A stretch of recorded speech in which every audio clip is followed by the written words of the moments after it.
What's up, YouTube? So I gotta get Brian in the shop here. He's got some maintenance work to do for a used car dealer, serpentine belt and oil change.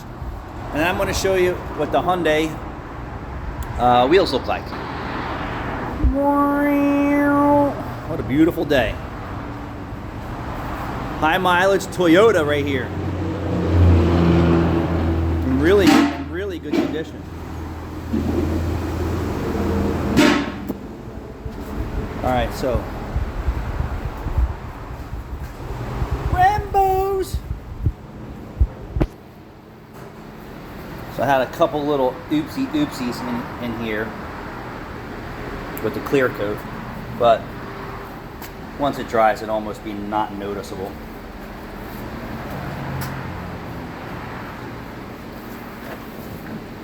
So these were pretty bad. They look pretty good right now.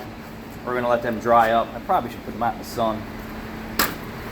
I'll let it tack up a little bit more before I do that.